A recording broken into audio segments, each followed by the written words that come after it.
If you don't hear anything else that I'm telling you, listen to this one. Okay, this is the most important point when it comes to weight loss. You need to. Hi guys, welcome back to my channel. It's Diamond, and I'm here to help you guys figure out how you're going to lose weight in 2025. Okay, I'm going to be giving you guys 3 important tips on how to lose a significant amount of weight. I lost over 60 pounds with this information that I'm sharing with you. I suffered with childhood obesity from the age of 5 years old, and I didn't lose weight until I was in my early 20s. So step number 1, what you want to do is you want to eat low carb and low sugar. Okay, you want to keep your carbs low. You want to keep your carbs super low. Don't eat any high carb foods like rice, bread, pasta, etc. Okay, now a lot of people are going to call this restrictive. A lot of people are going to say that it's cutting out a food group. I have my own opinions about the whole carb being a food group thing, because a lot of these foods that are high carb and high sugar are not even real food. Let's get into it, right? But these foods are literally designed for you to binge, and they are made for you to get fat. They're made to make you fat, specifically the processed foods, the Doritos, the Cheetos, the, unhealthy, the cookies, the Chips Ahoy's, all that, you got to cut that out, okay? All that food is doing is making you hungry. So what these foods, these high carb and high sugar foods are doing is they are spiking your blood sugar.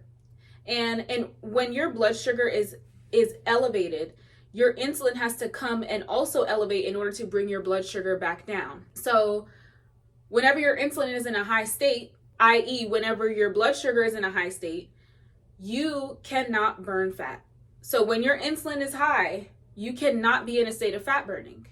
And when you want to lose weight, what do you want to do? You want to lose fat, right? So if you're eating high sugar and high carb foods, you're going to have an issue with your insulin, and it's going to be way harder to lose weight. Then on top of that, the carbs and the sugar, because they're spiking your insulin and they're spiking your blood sugar goes up and then it crashes. And then you need more and more and more and more in order to keep your blood sugar at a normal level. And then you wonder why you're having so many cravings and why you can't stop eating and why you keep binge eating. So that is why I stress you have to keep the carbs and the sugar low. It's not cutting out a food group. It's not starving yourself. It's not an ED. It's not any of those things. It's doing what makes the most sense when it comes to your body and the way that your body reacts to carbs on a physiological level. And it's actually way easier than trying to eat it in moderation. Stop listening to people telling you to eat things in moderation, to eat junk food in moderation. It's way harder to do that than it is to completely cut it out. I'm telling you this from experience. If you want to get rid of the cravings, if you want to lower your hunger, if you want to lose weight easier and seamlessly, first step, you need to cut out the carbs and the sugar. Keep it super low, okay? Second point, and this is the most important point, okay? If you don't hear anything else that I'm telling you, listen to this one, okay? This is the most important point when it comes to weight loss. Second point is you need to be intermittent fasting, okay? Intermittent fasting is extremely important. Your body needs a significant amount of time in the day where you're not consistently processing food, where you're not consistently digesting food. So remember when I was talking about insulin prior, right?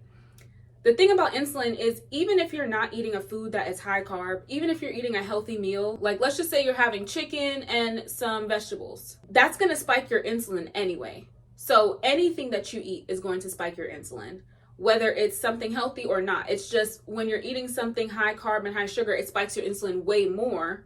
But even if you eat something healthy, it's still an insulin spike. So every single time you eat, you are spiking your insulin. So when you want to lose weight, you want to keep your insulin low. And in order to do that, you have to fast for a significant amount of time. Fasting is extremely good for you. It actually boosts autophagy. It helps with renewing your cells.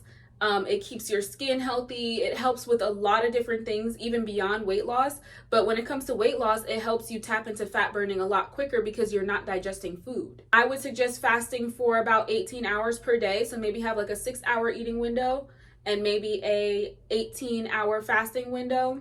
And that is extremely pivotal when it comes to this weight loss journey. Okay, you have to be fasting. You have to be fasting, period.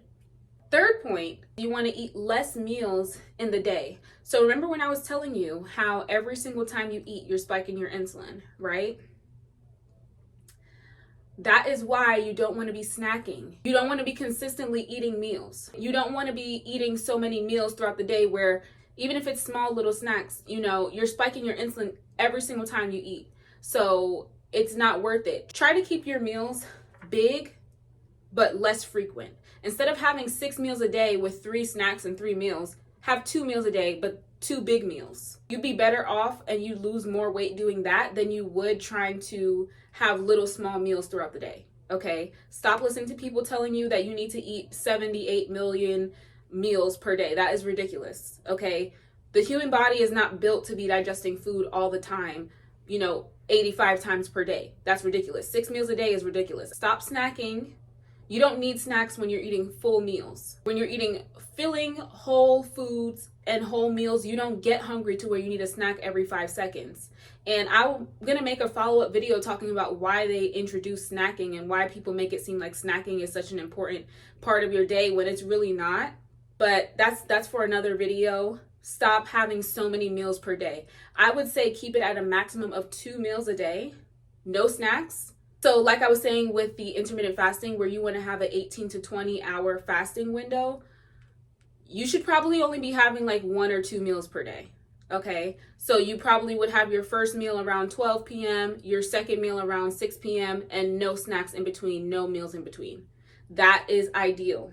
So if you want more information that goes further in depth, I have an ebook that is available. It's going to be linked down below, and it's also in my bio and my TikTok. So follow me on TikTok, follow me on Instagram. I'll have all those things linked down below. I have an ebook that is going to go super in depth and give you even more information on how you're going to lose weight in 2025, okay? How you're going to lose a significant amount of weight. The information that is in my ebook has helped me and countless others lose significant amounts of weight, okay? The information that is in my ebook has helped me lose over 60 pounds. This book has over a year of my own research, my own personal trial and error.